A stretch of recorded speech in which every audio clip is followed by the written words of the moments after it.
There it is. Alexis is here. Let's do Woo-hoo-hoo. this. This is exciting. Is it real? We should. Is it really I happening? know. They.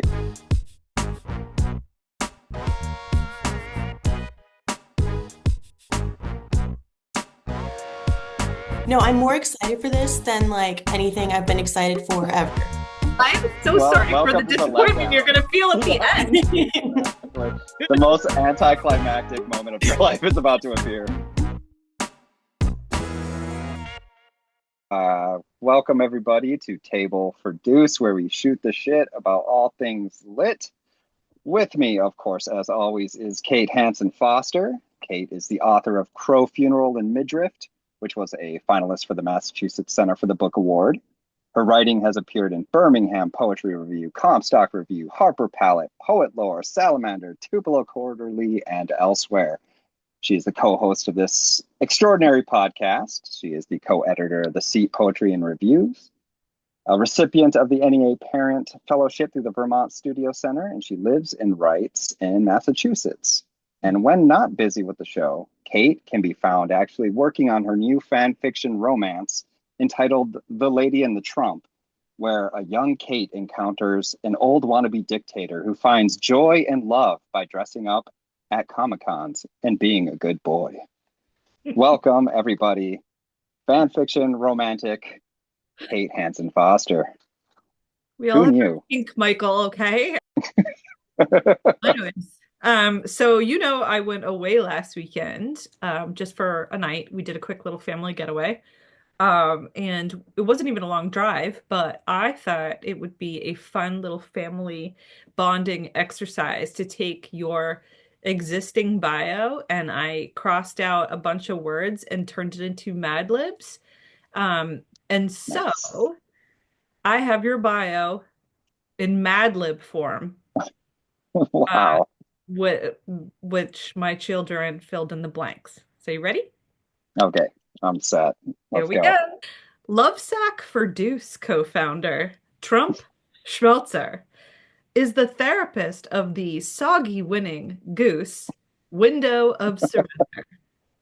He co-farted the, the slimy book 75 buttholes open, a frustrating Naturally. exploration of toilets. His debut nostril song was a finalist for the McDonald's Basement Award and the J.D. Vance Award. Welcome, Trump That Seltzer. Trump. That's so good. We love Trump in this podcast, apparently.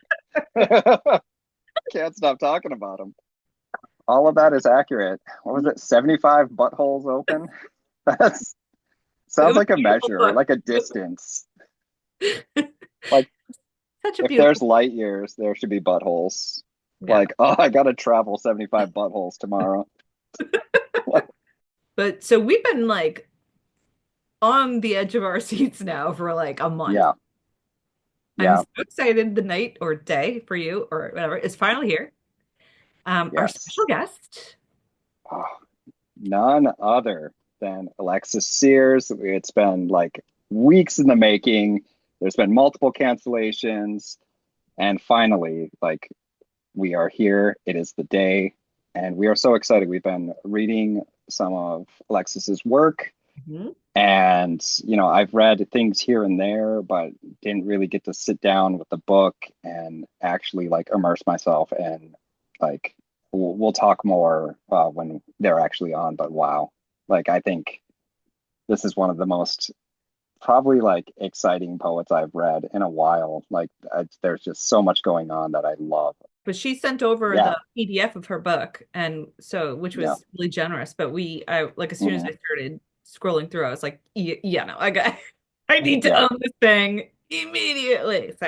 yeah. So I got it, and I'll let you introduce her. I'm very excited. So, Yeah, so everybody, we have Alexis Sears, and Alexis Sears is the author of Out of Order, winner of the 2021 Donald Justice Poetry Prize and the Poetry by the Sea Book Award, Best Book of 2022. Her work appears in Best American Poetry, Poet Lore, Cortland Review, Cimarron Review, Rattle, and elsewhere. She earned her MFA in poetry from the University of Wisconsin-Madison and her BA in writing seminars from Johns Hopkins University. She lives in Los Angeles. Please welcome Alexis Sears to the table. Woo! Hi. Yay!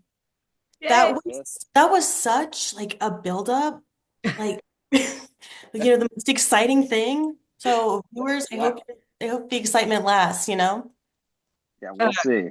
We'll see. yeah, you're just don't let us down, Alexis, okay? This is all Yeah, I've been able to think about.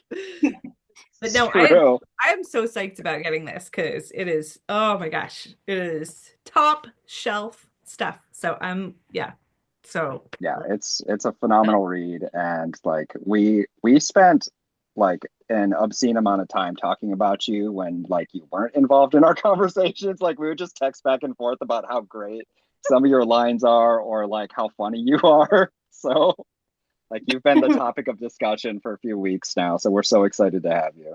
I hope I continue to be the topic of discussion for like at least a few more weeks after this. Yeah. oh, Well, after the Yeah. show, it's over, but so anyways, welcome, Alexis. Thank yeah. you for being on the show. Thank you for putting up with some of our scheduling conflicts and reschedules and things like that. So we are excited to have you here. Would you like to kick us off by reading one of your poems? Yes, I will. Okay, so I want to start with this one called When the Woman at Chase Bank Suspects I'm a Criminal. This was one of the more bizarre things to happen to me this year. I was at the nail salon and I had to walk over to an ATM and get cash. And this woman was just watching me. Was like, "What are you doing?" And just like followed me around as if I was the most like suspicious character ever. And I was like plotting to like shoot up the bank or something, even though I had no pockets and was wearing a like sundress with flowers on it. But you know Clint, right? Yeah, Clint Margrave. absolutely. Yeah, Nope, so never heard of him. Nope. we're all he and I are like in this Sunday writing group with a few other people, and I brought this poem, and they said, Alexis, we don't think that she was suspicious of you. We think she was the sus one and she was trying to scam you. Like she had a plan to Ooh. take your money. So I'll read it and you guys be the judge. When the woman at Chase Bank suspects I'm a criminal, the fog and I feel especially hazy this morning.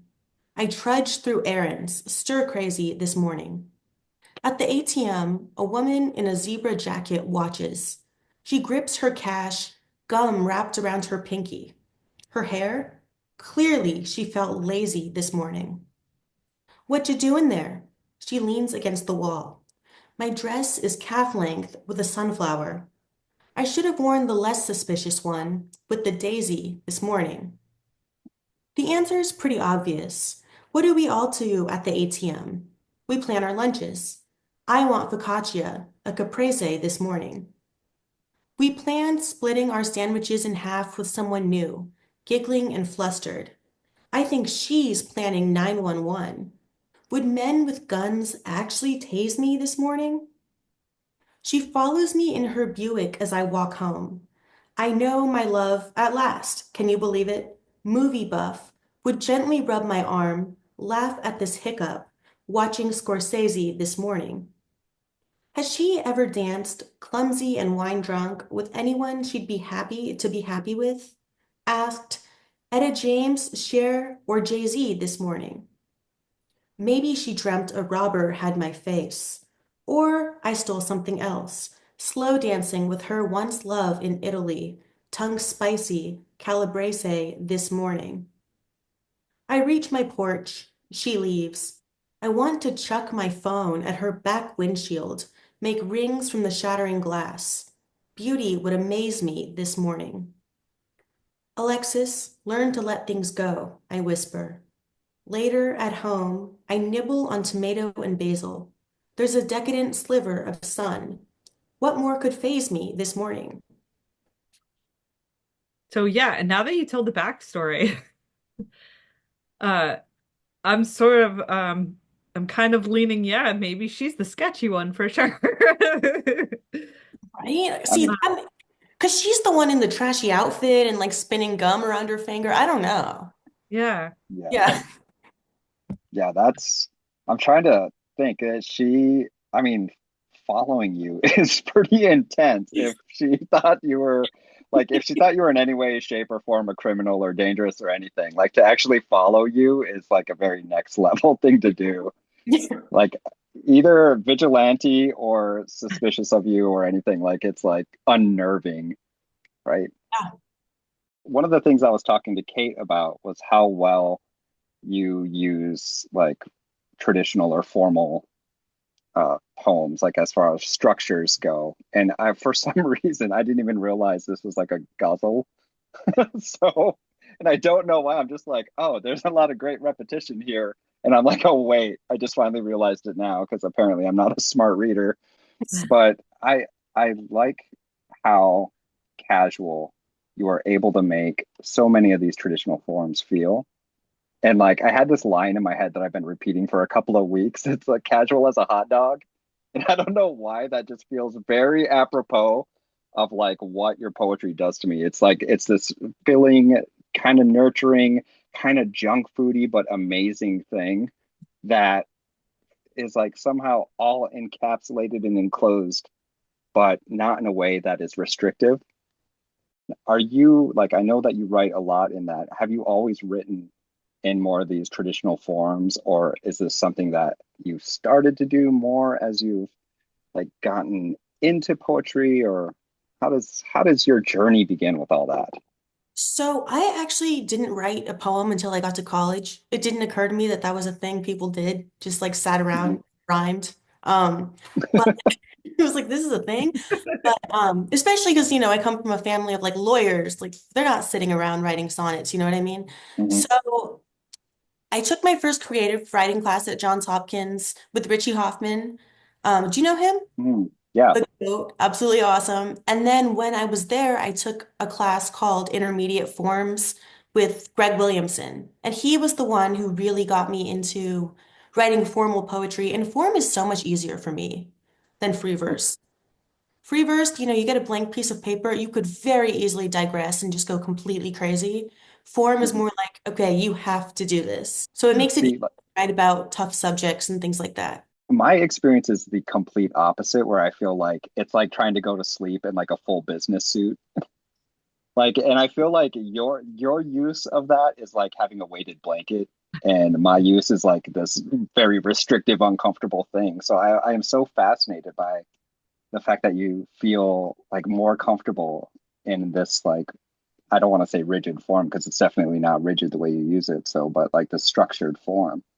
I'm fascinated by this figurative language you're whipping out. Casual, business suit, weighted blanket.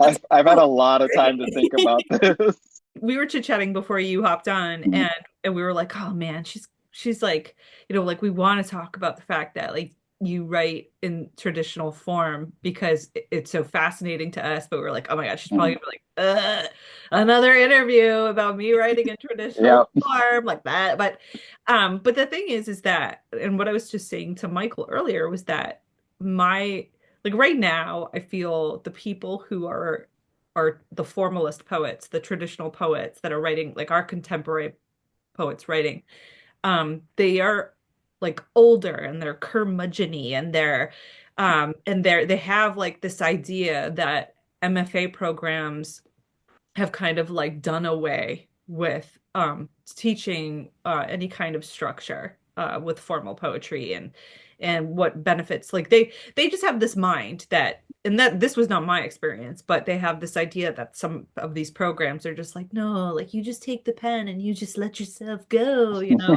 I hear what you're saying in terms of like when you have those that kind of like package like that exists the container, right? So you're like you have this container and then you're like, okay, I'm going to put my words in the container, and that keeps me grounded or kind of like centers the idea a little bit. So I guess I was wondering, do you feel when you are going to sit down and write a poem, do you sit down and say, today is going to like this poem is going to be a sonnet and I'm going to insert my idea into a sonnet because I feel like writing a sonnet? Or do you have like the idea first that you want to write about, something.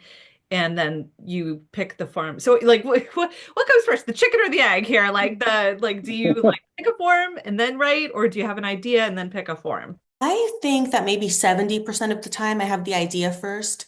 But it's very easy once I have the idea to decide which form. So if I'm obsessed with something, which I usually am, or like ruminating, I can't get over it, like, okay, I'll pick a form with repetition.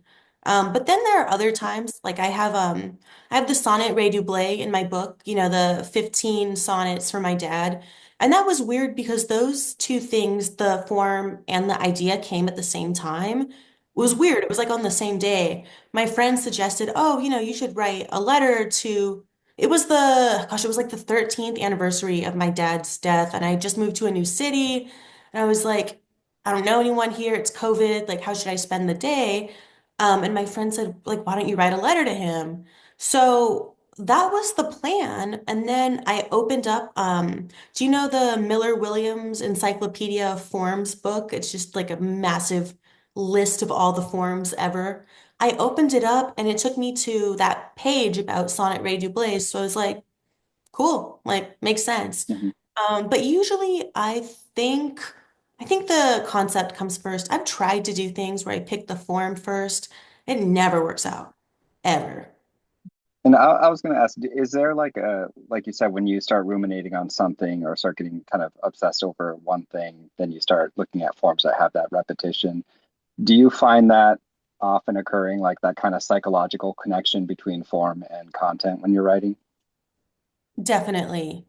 Definitely. And I feel like it's really interesting because there's so many forms that I used to just absolutely hate, like the Mhm. pantoum.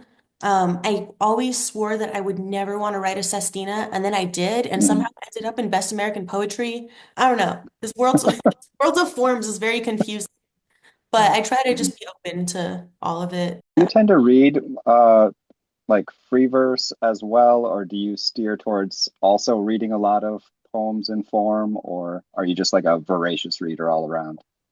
I used to read a lot more formal poets. I love Marilyn Hacker, love Death and the Changing of the Seasons.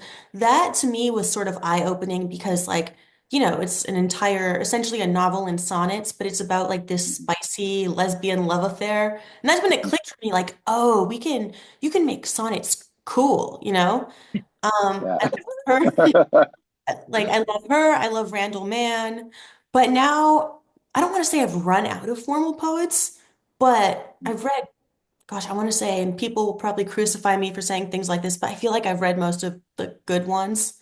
So now I've sort of transitioned into into free verse. I'm really into very short poems right now.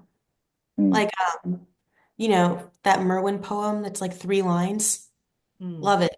Yeah, which is like short poems are almost like its own little formal thing too, right? It still has some kind of container that makes sense, right? And it's actually really, I feel like it would be really hard to write a short poem, right? I mean, if we're keeping the container metaphor thing going, it's like getting the world's smallest Tupperware and trying to, cram food into it. I feel like that would be really difficult, right? Yeah. There are Yeah. some people who I feel are excellent at mini poems or micro poems or whatever you want to call them. Like Jean Valentine, she's one of, I think, like the queen of the micro poem. And I feel like some people will write short poems and it's like they read like the first few lines of a poem and then you're kind of like, okay, but it's Mhm. not that it really is a very uh challenging craft to get the whole to have it be all packed into these just few lines without feeling like nah still needs more.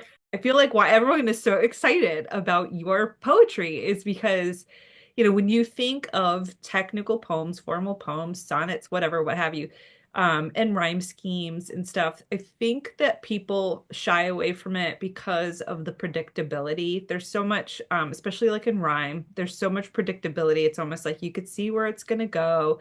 And when you're familiar with some forms, like when you're familiar with the ghazals or whatever, you kind of, the structure the person's working with. So, it's hard sometimes to read those kind of poems without being distracted by the form itself. And what I think is so incredible about your work is there's just such a huge element of surprise, and the surprise might be, I don't know if it's like your enjambment or internal rhymes or the fact like we're talking about how like you bring up these casual topics and a little bit more of a relaxed attitude, and we could say, oh, is it like you're making it cool, but it's more like you brought your personality into it, like they just scream like Alexis, but it's not like you're just playing like fast and loose with form. You're like the precision is there, like you can see how tightly uh, woven they are, how like just like the whole thing, just like your technique, your skill is so admirable. So I'm like, all right, let's freaking go. It's time. Like it's time for Alexis to spearhead a movement of cool formalist, like technical poets, and like it's gonna be the new genre, like of just kind of like let's push the old curmudgeons aside. Thank you so much. That's so great to hear. That's like my main goal, just to kind of disprove that whole, oh, like only Shakespeare and old dead white men get to write rhyming poems. Because I think there's so much of that mindset still. And I blame a lot of high school teachers because that's what they're teaching. They're Yeah. not teaching contemporary rhyming poets. They're teaching, Robert Frost again. No shade to Robert, but like, you know what I mean. Or Yeah. Yeah. yeah, like to act like Langston Hughes is the only Black poet to ever live, and he only has one poem. You know what I mean? So I think it would be really, I think that's part of why people tend to shy away from form too. They kind of see it as antiquated. And you really do modernize so much of what you do. And I was just thinking about this poem that you just read. I mean, the references that you make, whether it's Focaccia or Etta James or Jay-Z or, Scorsese, it's like you have all these very much lived in kind of moments. And I think it was when we interviewed the poet Matt Nienow, I think he talked about he loves a good lived in poem. Hmm. And this poem has so much life in it. I mean, like you are doing these elements that I see in a lot of really good storytelling, like a lot of good fiction, is that you have these details that really stick out in the brain. And for whatever reason, a lot of Italian references in this one. Right? So Right? I think it's that rhyme. So many things that are Italian end with the ese thing. Like yeah, a little Yeah. hook. yeah. So there's just so much in here that, like, a lot of ways, like you were saying, formal poetry is kind of feels antiquated because there's so much that we don't get the references to. But if we lived in those times, these would be things that are probably everyday objects or everyday language that we'd be used to. And you modernize the form so well that it's so relatable and it's so easily accessible to, I would think, even people that aren't into poetry or aren't into formal poetry would be able to just really catch on to these things. Do you want to go into another poem? Sure. Um, What if she was like, "No, I'm good." No, actually, it's better not on that places to go. Okay, so this one, let's do a free verse one. Let's throw this whole thing for a loop. So this one's called September. It's an Earth, Wind, and Fire reference. The title is, and EWF comes up later in the poem. This one's interesting because someone told me like this poem has gone viral on Tumblr. I was like, Tumblr, like that still exists? Did you know that the Tumblr is still a thing? no, Oh, No, there's no way. but I know, but okay, this one I wrote during my MFA, so it was a zillion years ago. It was a lot of fun to write, and it's called September. I know I could do better. I could go outside, get some sun. Instead, I watch from my window as the snow falls, as if God is grating Parmesan over the city. Say when. I've never had the chance to love desperately, but I felt rage worm its way through my stomach like a parasite. So many things I cannot say aloud. It would be wrong to bring a child into the world to watch me suffer, to suffer with me, won't win me any friends. Am I worse off than anyone else, though? I sip my dark roast, spell my name in carrots on the counter. I am no longer, at least, a monument to damage, my rib cage a coliseum, its broken edges jabbing at the sky. The faint sounds of earth, wind, and fire play in my kitchen, and I smile, even shimmy a little. None of us will last forever. Someday, maybe soon, everything will ache a little less. I think my favorite word in this poem is the word second to the last line, the word maybe. I just feel like that is such a well placed maybe. Hmm. And it's doing like there's such a really interesting, like the last three lines are, the someday, maybe soon, everything will ache a little less. And it's like there's always that kind of moment where it's like, yeah, things could get better, things could end, you just really don't know. And there's that kind of uncertainty there. There's hesitancy, like almost like hesitant to embrace joy. I also love the way that you describe the word love and rage as if they're some like synonymous with one another. And that's like so fascinating to me, that intensity, I guess. Uh, but can you talk? So I'm not super versed in Earth, Wind, and Fire. Can you explain a little bit more of that to me? So there's a song called September that I guarantee you've heard. It's the one like, do you remember the 21st night of Oh, September? yes. Okay. Yeah. Which is like the best song. And what I love about it is that apparently the 21st night of September means absolutely nothing. I guess like the guy who wrote the song, I think it was Maurice, was just like trying he's like, what about the 14th of June? Like and, and people spend their whole lives like, but what does it mean? But I always kind of like to do sort of um light pop culture references, and I say light because I want people to still enjoy the poem, even if they don't get it. But I think, or if they don't get the reference, or if they don't know the song or whatever. But I think pop culture references in poetry and in fiction and all of that, I think they're pretty important. I think we learn a lot about the speaker based on what they're consuming or what they're watching or what they like. You know what I mean? Mhm. You do a great job, like just putting that lived in feel in your poetry. And there's always been that kind of sense that, pop culture is lowbrow and poetry is highbrow. Like we shouldn't talk about these things in a poem, it'll lessen it and things like that. And I think yours is such a good case for like not even necessarily doing it intentionally per se, but like you said, it says something about the speaker when you Right. have these things that this is an actual like three-dimensional person behind this, behind these ideas or behind these observations.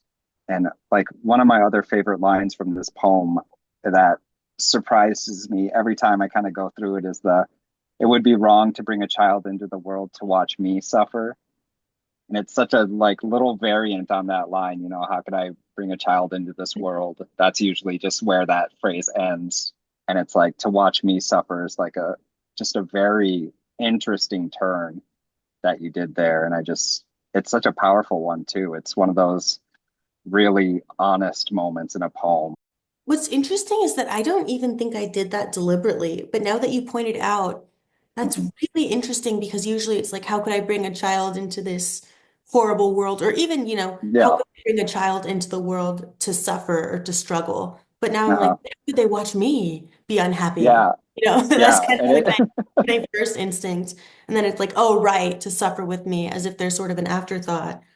Huh. yeah, but it's so interesting though. I just think that's such a good moment that every time it kind of makes me stumble mentally a little bit because I'm just like, oh yeah, that's where it went. It's so good. I think these other lines, like the one Michael was referencing, they're so poignant and they're so like just like a hit to the gut, and there's a universality that you feel of that. I mean, that's such a normal thing to say, like, why would I bring a child into this world to watch me suffer? Because yeah, like living is suffering.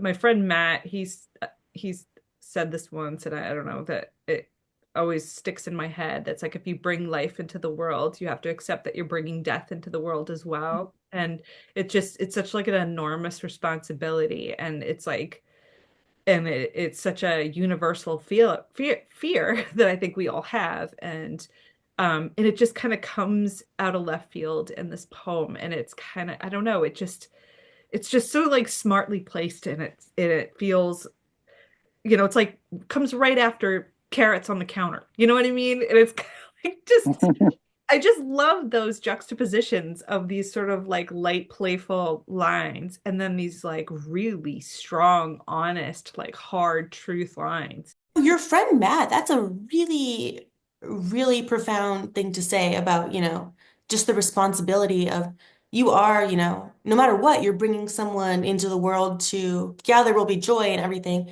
but there will inevitably be suffering and death. And something that I was kind of thinking about after I wrote this was, you know, um, bringing a child into the world to watch me suffer, to suffer with me. But what about to suffer Mhm. because of me?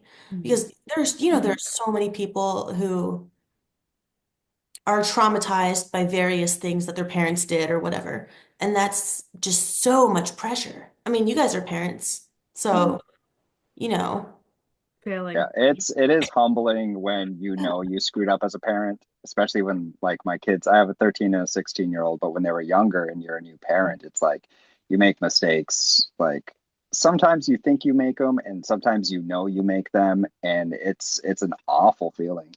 It Mm. is really terrible. So it is a lot to kind of bear, but yeah, but and they get to watch me suffer. It's good times. yeah. I think the ultimate takeaway that I get from this poem is a feeling of hope too. It might be a little bit of a hesitancy hope, Mhm. I don't know, but it there is hope here, and I think that's what it I don't know, it's kind of like a catchy song, just something that like uplifts you just a little bit.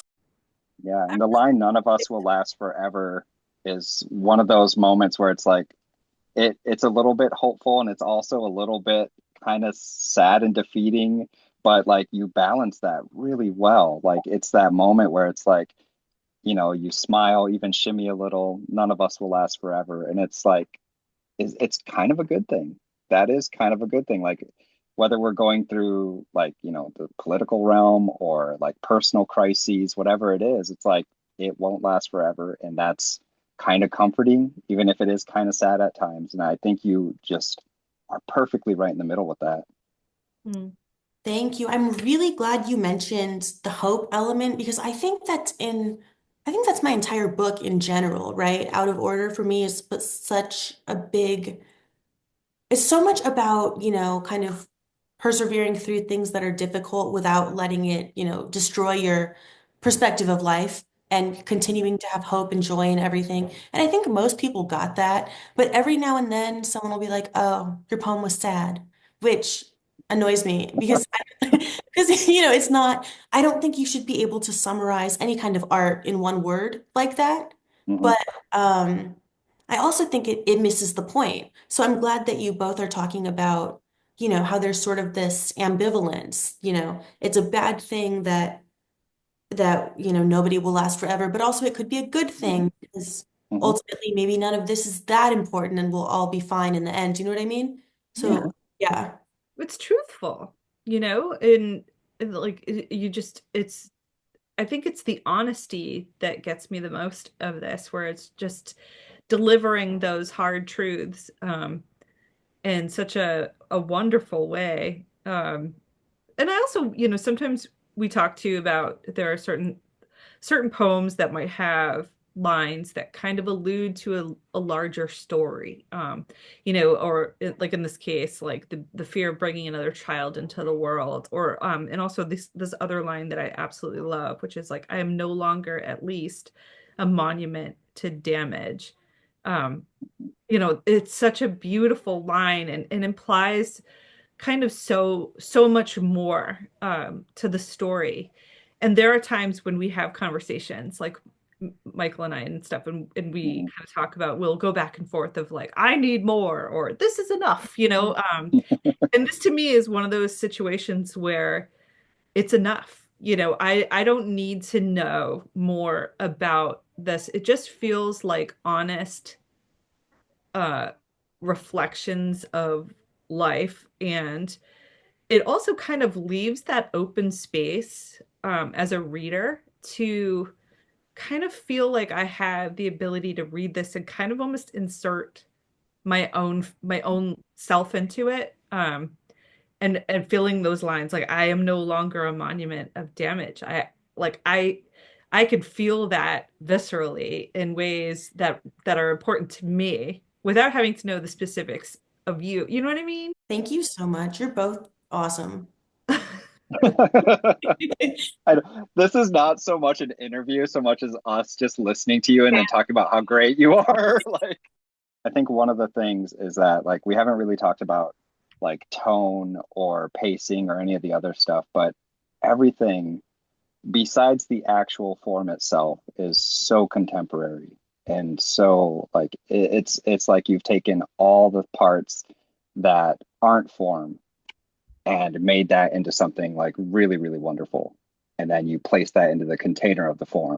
One of the things I do want to talk about is partially the tone thing. It's like there's obviously like a sense of humor that is embedded in so much of your work. So I'm curious to know about your relationship with humor. Like, have you dabbled in any kind of like actual comedic writing? Do you watch comedies? Are you like a generally funny person in life? Like, what's Have your you relationship with dabbled in humor? humor, Alexis? Have you Have you tried dabbled humor? the, Have you ever have, heard of have, it? have you ever done this thing called comedy?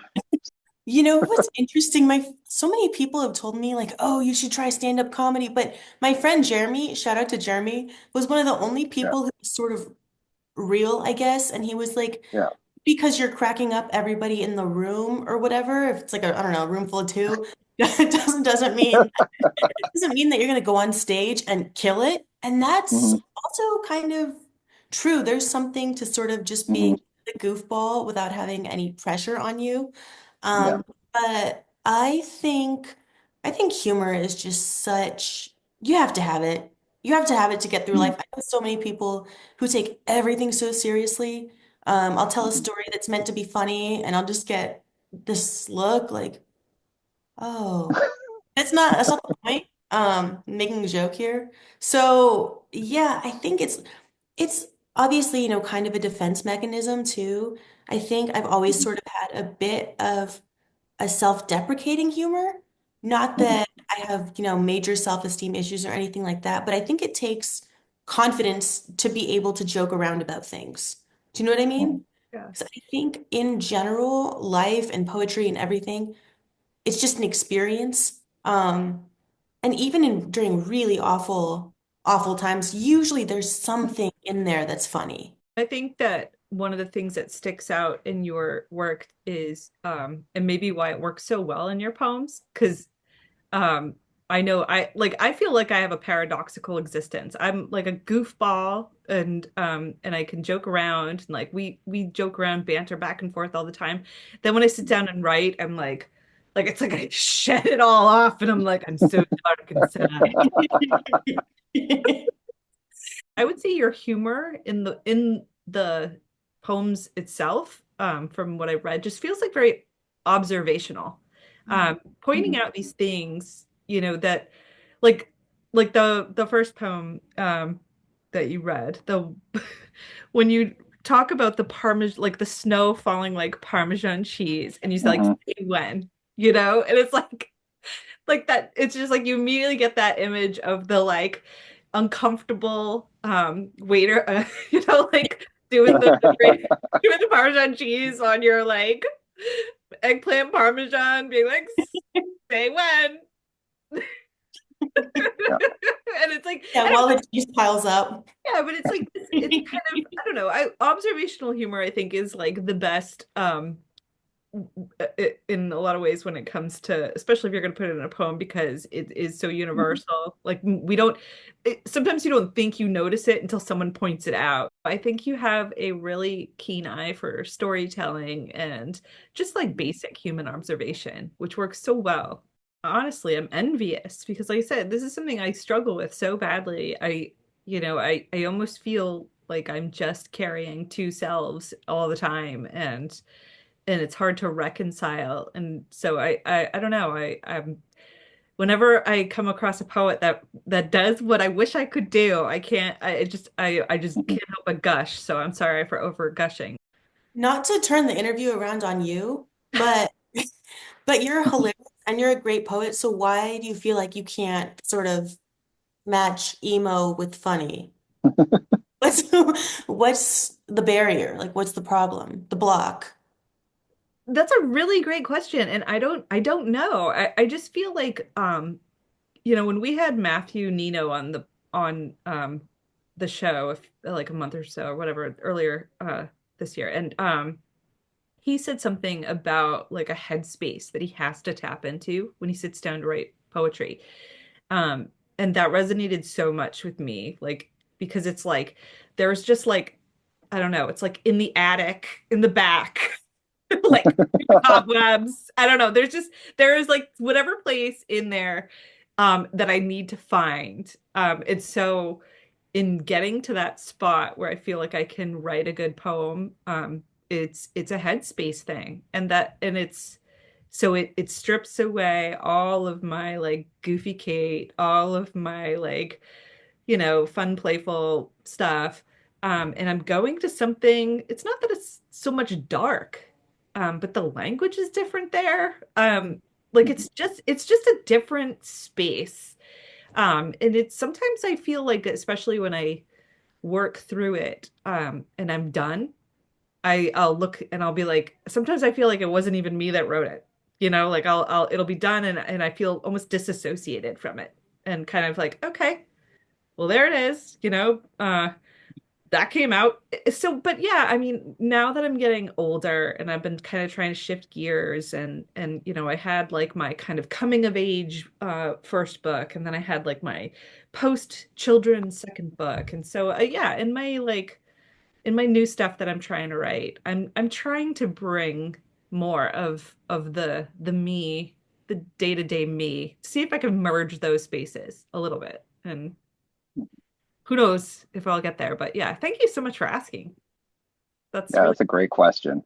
Right. Well, do you want to read one more for us? Yeah, I have one more. This one's a mirror poem, so it's called Mirror.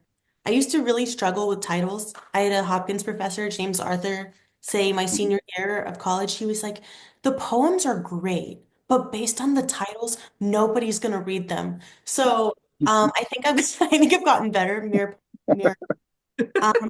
I'm really into the mirror form. So, it's like the same forwards and backwards because I think even though on the surface it's like, okay, I'm gonna write the same poem twice, it's inevitably you kind of saying the same poem twice, but like with completely different perspectives. I think maybe that'll make more sense when I read it. So this is called Mirror. I wrote it a few years ago when my mom had cancer. Now she doesn't, but the poem remains. So, Ooh. Mirror. Last night in sleep, my mother wasn't sick. The dream was so remarkable because it was so unremarkable. I sat the way I like, my arms and ankles crossed. She peered over my yellow sweatered shoulder. Somehow I've forgotten. What did she wear? Hey, reader, do you think there's anything lovelier than the mundane? The craving for some ounce of normalcy has left me dizzy, parched. When I'm not Googling symptoms or chemo caps, I feel fine. I'm truly fine, I feel. Fine. I'm truly fine when I'm not. Googling symptoms or chemo caps, normalcy has left. Me, dizzy, parched, then the mundane, the craving for an ounce, my reader, of something, anything that's lovely. Somehow I've forgotten what. Mom? Where? Peering over my yellow sweatered shoulder. The way I like my arms and ankles crossed was so damn unremarkable as I sat. The dream was so remarkable because last night in sleep, my mother wasn't sick. I just Just can't. like, I can't. yeah, it's unbelievable It's what just this poem fucking accomplishes. insanity how good you. I'm sorry. Like this is Yeah, just too much, Alexis. I cannot take it. I'm Like coming on yeah. this show again in a couple weeks. Thank you. Thank you guys. Just yeah, if you're ever feeling bad, just say, "Hey, can I come on the show real quick? We'll do a quick little 15-minute talk. You'll be Yes. fine." So like it it is like for one, I love the line, "The dream was so remarkable because it was so unremarkable." I think that is like a little mini thesis statement to like essentially like your view or your aesthetic. I feel like I think you are, like I said, you're able to kind of pinpoint these moments and draw out the meaning and draw out the what's important in these like little fine moments that maybe only you see. And I think that is such a skill and such a just not something that you can necessarily teach anybody. Like you said, like with humor, like you have it or you don't. And I feel like your ability to observe certain moments are captured in exactly that line. They're so remarkable because it was so unremarkable. I think you do that so well. And there's the other line that I really, really like too. I think, oh, do you think there's anything lovelier than the mundane? And like when I was young, like I used to complain about being bored, and my mom was like, someday you're gonna love being Mhm. bored. And like I feel like that's exactly it right there. It's like there are those days when you're like, God, what you wouldn't pay just to like sit, have nothing to do and nothing to like worry about and just be absolutely bored on a sunny day. Like, and I feel like there is such wisdom in your work. And I think that all comes with a sense of knowing who you are and being secure in who you are. And like you said, even amidst like crises and stuff like that, you can find humor in things. And it takes a lot of inner strength and kind of self knowledge to be able to pull that kind of voice off. And this poem, I mean, what is it like? Two, four, six, eight, like 11 lines, then it mirrors. And like it completely flips and does this amazing thing where it's like it's a completely new thing. And I don't understand how you are able to accomplish that. Like it should be repetitious. It's not. It should kind of say the same thing. It doesn't. Like it's just such a brand new like It's thing that emerges in the second half that I don't even know where to begin to write something like this. So I'm just stunned that you were able to accomplish something like this. Like it's probably one of the best poems I've ever read, to it's be honest. I could What? write like I feel like I could write a 10-page paper on all the ways this poem is so superior. And it's like just what you said too, Michael, like Mhm. that I mean, I've seen people write mirror poems Yeah. and it's like cute. Mhm. Okay, yep. I I get it. It's the same the way it's the same front as it is back. I get it. It's really cute or whatever.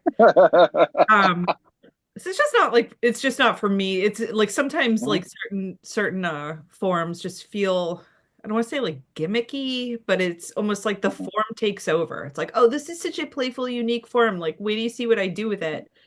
Um, and even though the poem was titled Mirror, I didn't put together that it was a mirror poem, like right off the bat. Um, like obviously afterwards I pieced it together, but it wasn't like I didn't go into it with the expectation just because it was titled Mirror that it was a mirror poem. I'll start with just the topic of your mother's sickness and I feel like the mother-daughter relationship and everything. But also like when you dream and it's almost kind of like your dreams are a little bit of a reflection of what's happening in your real life, but it's not but not 100%, right? So there is that kind of like God, I don't it's like I don't even know how to get going on this because I just want to sit down with it and really parse it out. But You guys, it's not that great. oh Like, my God, Alexis, yes it No. is. Yeah, Yes, it yeah. is, Alexis. It's We're the good. hosts. What we say goes. I know we are like absolutely Mhm. gushing over you. It is Yeah, not fake. We don't do this to everybody. This is like no. um no, this is for real. And I guess maybe we're just like so for me it's so impressive what you're doing when you take these forms, which like I said, I see people try these forms all the time. Mhm. People write pantoums, people write ghazals, people write sonnets. It's like, yo, Mhm. that's nice. You did a good job. But you're doing something so different and it has so much depth to it. And that part, especially in the middle, like the part where it's changing and it's shifting into the other, like I feel fine, I'm truly fine. I feel fine, I'm truly Mhm. fine. Like that sort of like that self-reassurance and but also the way to get you to the next part of the poem. Like it's just really good. This is why I know you're so skilled because you don't even realize it. Other mirror poems, yeah, you're reading it and you're realizing you're reading the same fucking thing backwards. Like that's just Mhm. like it's just there, you know it. this you don't even, it doesn't feel, yeah, you see some of the repetition, but it's a like momentum building repetition. It's not like a redundancy. I'm so sorry. I feel like this is just like I love Yeah. it.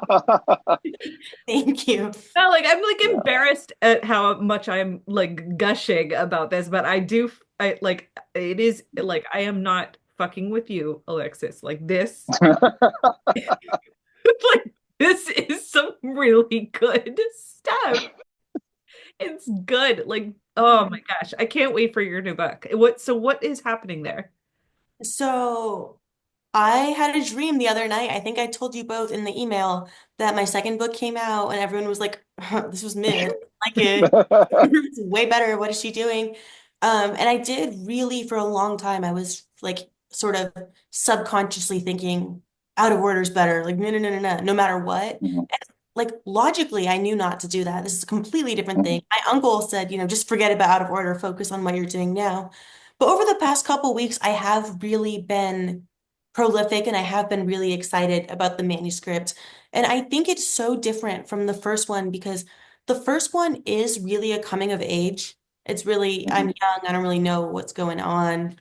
I'm a little insecure, I'm this, I'm that. I think all of the first book is about me becoming the person I am in the second book. So the second mhm, book um, is so much more observational and is so much about kind of the people around me. And a lot of it has to do with just like random moments of human connection. Like someone who was really nice to me on a plane one time, or a bouncer I had a great conversation with at a nightclub or something. And I think there's something really evident to me and probably a lot of people right now, which is that, we have this backdrop of our country just falling apart. And there's so much hatred and everything out there right now. But we have these one-on-one interactions that, however small they seem, can be really life-changing. Mm. So I sort of like that juxtaposition of chaos, but also of kindness. And I think that's where the mhm. second book is going. I think this still has breathing room. So take your time on the second book. But yeah, I think that you're gonna have a stellar career ahead of you. And I don't know, I'm excited for you. So at some point, Kate and I and Clint are going to do a little episode on like poetry gurus. And like there are so many poets out there who write in a way that they have the answers and they're going to tell you these answers. And what you do so well is to never claim to know answers, but still there is so much wisdom in your work. And balancing those two things, I think, is like a actual sign of intelligence, not just kind of this phony, self-inflated thing that a lot of people tend to do.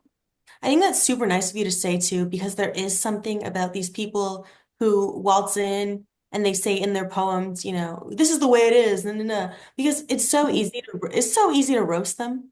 I see myself as a very as a very roastable person, um, and I don't really know what I'm doing in life. I don't know if anybody really knows. So I think just, I think Kate, maybe you both mentioned, the storytelling and the fiction aspect, because I do really like writing fiction also. I think there's something that I like to do in these poems, which is just kind of talk about what happened and, include some details, and then that will speak for itself without me kind of having to insert my opinion or my take or whatever. Does that make sense? Yeah, 100%. Yeah, And yeah, absolutely. Yeah. there's a sense, I think, in all of your poems that there is this deeper narrative there. And Mhm, I think it's not a like a lack of information that you're giving. But mhm, it is this sense of like personal growth, really hard subjects, suicide, mental illness, like mhm, lots of hard things to write about. And you're doing mhm. it so truthfully because all these things are real things that happen, all over the place. And I think that's, I don't want to keep saying like that there's just such a universality of what you're doing, but you're doing it in a way where it's not like me centered, like it's not like the, that it's so heavily on your story, but there is like these deeper narratives that you can feel in the work. You definitely have great instincts as far as like you're trusting the work and the observations and the language to say what you need to say. Like you are not over explaining things, or you're not talking down to the audience, and you're not lifting yourself above the audience. I'm kind of in the same place where Kate is, where it's just like, all I want to do is talk about how good it is and just tell you how great of a poet you are.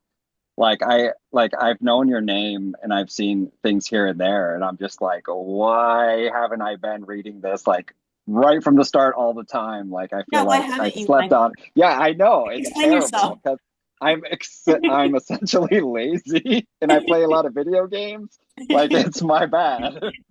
Yeah, I really can't wait till the second book. And if you ever need like anyone to hype you up, like Kate and I are obviously here.